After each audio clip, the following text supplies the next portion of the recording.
Here's the easiest way to form a hose barb on a hardline, so you can get results that look OEM like this. Now I did some research on this and tried a few different methods. Some people like to use compression fittings and some people like to do bubble flares. I'm going to show you two methods in this video. The first option is the better method, but it's just a little bit more costly. The first method we're going to do is with this flaring tool. This tool will run you about 80 to 90 bucks, and I'll include a link in the description down below. The trick is to use the inverted flare but only go about 30 to 40%. So we're going to do a 3/8 line right now. Since this is stainless steel line, it's a little bit more challenging in this manual bender compared to a hydraulic bender, so I'm going to heat it up. And I'm going to heat it up to a mild red. We'll get it set up in the die. And I want the line to be flush with the end of the die. Put that over. Alright, I'm going to line up the inverted flare into the tube, get it started. I do need a cheater pipe for this.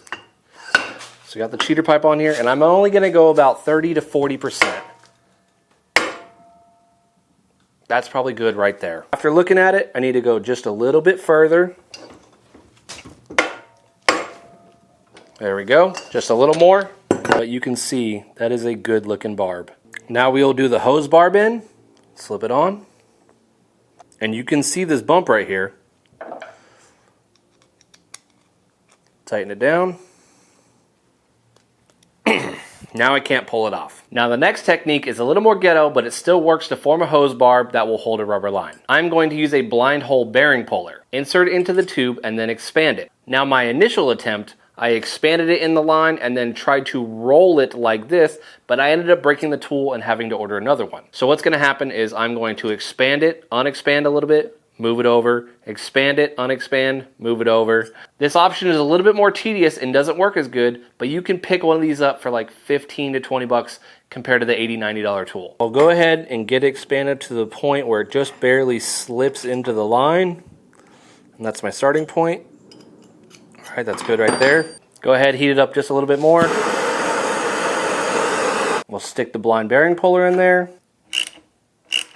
Okay, I'll expand it a little bit.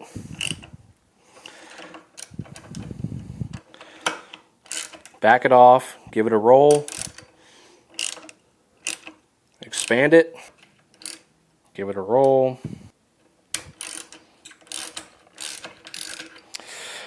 Well, shit. Unfortunately, that was a fail. Now, I legitimately did get this trick to work on a piece of softer steel line like this. I'll include a picture. But the stainless steel line is just so much tougher, and that trick was not working. Now, obviously, the clear winner is the flare tool. You can buy it for this hose barb trick, but you can also use it for many other things, like make and break lines. Now I can move on to bending and forming this hard line for my turbo setup for my Evo. I hope that tip helps you on your future build. And if you enjoyed the video, do me a favor, drop a like and subscribe for future videos. Y'all have a good one now. Stay boosted. Peace out.